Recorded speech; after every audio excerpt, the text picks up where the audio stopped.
ما تنسوش تعملوا لايك وشير وسبسكرايب وتفعلوا الجرس يوصل لكم كل جديد. السلام عليكم ورحمة الله وبركاته. كل سنة وانتم طيبين جميعا. عام دراسي سعيد عليكم يا رب العالمين بالتوفيق والنجاح ان شاء الله. هي دي شنط بقى الاكل، وتعالوا بينا نشوف مع بعض ايه اللي حضرناه فيها، ويلا بينا.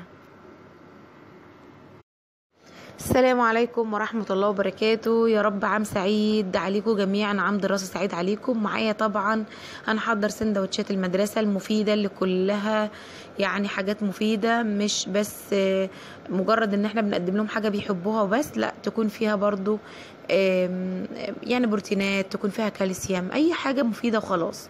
هنا معايا طبعا جبنه موزاريلا، وحطيت قطعه من جبنه المثلثات. جبنه موزاريلا دي علشان كانت مبشوره، ولما نسيتها معايا وانا في المطبخ فساحت كده من قبل كده، فقلت مش مشكله، حطيتها في التلاجة عادي، وقلت هستخدمها في اي طبخه تانية او اي اكله تانية، وينفع ان انا احطها في الفريزر وابشرها تاني عادي مفيش مشكله. بس لقيتها هتبقى حلوه جدا مع اللحوم، وخاصه ان الولاد بيحبوها. ومعايا هوت صوص، هو مش حار ولا حاجه، لا بيدي نكهه حلوه، وممكن نستبدله بالكاتشب عادي، بس انا ساندي بتحب الهوت صوص جدا في كل الاكلات بتاعتها. ولو ان انا بسمع ان هو مش مفيد قد كده يعني، بس انا برضو ما بكترش منه، بس مجرد بس حاجه بسيطه. انا سخنته طبعا، كلكم عارفين ان دي اللحمه اللي كنت معصجاها، وقلت هقسمها على قد سندوتشات المدرسه، وكمان الاكل اليومي اللي هنستخدمه طول الاسبوع مع اكلات متنوعه. هنا الخبز ده بسبب الزحمه والضغط عشان المدارس ما حصلناش الكايزر او حتى فينو، بصراحه ما حصلناش غير النوعيه دي من الخبز، بس ما فيش مشكله هنعدي اليوم ان شاء الله. هنا خلاص هاخد جزء كده واحطه في السندوتش، ومحضره الورق الفويل اللي معايا ده عشان يحافظ على السندوتشات سخنه.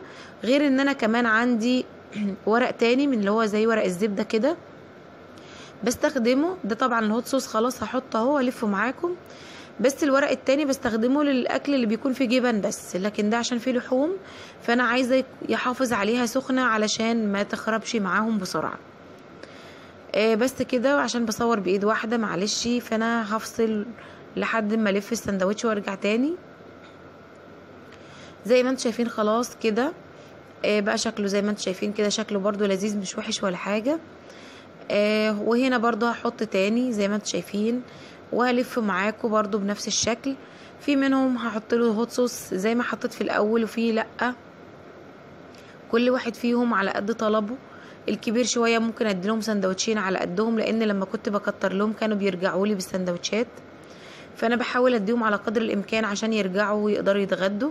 طبعا دي معلهاش هوت صوص علشان اهو شوفوا انا مش هحط، علشان في منهم بيحبوا في منهم مش بيحبوا. بس كده ده شكل السندوتشات، هتشوفوها معايا وانا بحطها، او انا حطيتها خلاص فعلا في اللانش بوكس. اللانش بوكس ده قديم وانا جددته الايموجي اللي انت شفتوه على الوش ده الستيكر، ومعايا تفاحه مقطعاها، بس ما رضيتش افتحها علشان خاطر لونها ما يغيرش. انت عارفين التفاح عشان فيه حديد وكده بيغير لونه بسرعه. طبعا حاجات بصوا كلها مفيده جدا. طبعا زي ما قلت لكم انا جددت بتاع ساجد بالشكل ده، وده طبعا شنطه الاكل فيها عصير وفيها شيبسي وفيها الميه، وممكن بقى بعد كده مع ان شاء الله يا رب كده مع الايام نعمل لهم مثلا كل يوم حاجه مختلفه، ممكن كيك، ممكن مخبوزات، ممكن معجنات، ممكن خليه نحل بالجبنه والعسل كده يعني. طبعا لانش بوكس بيريحني لما بيكون العيش كايزر او فينو، لكن مش مشكله، انا مشيت الحال برضو بالخبز الابيض عادي زي ما انتم شايفين، برضو قدرت ان انا ادخله. وبس كده، هو ده شكل اللانش بوكس معانا مع الاكل اللي في الشنطه.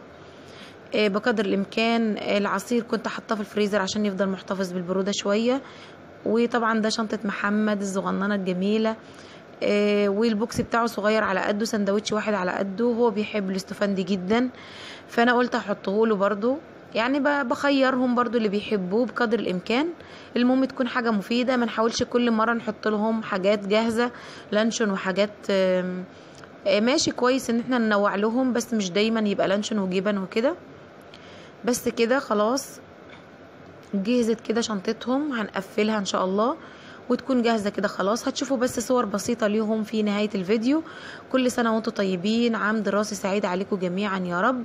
وكل سنة وكل حبايبي وكل متابعين القناة يا رب، سواء أمهات أو أطفال، كل سنة وانتم طيبين بالصحة والسعادة، أو حتى متابعين. يا رب نشوفكم على خير في حلقة جديدة، وكل سنة وانتم طيبين كالعادة، وإن شاء الله يا رب عام سعيد عليكم بالتوفيق والنجاح إن شاء الله.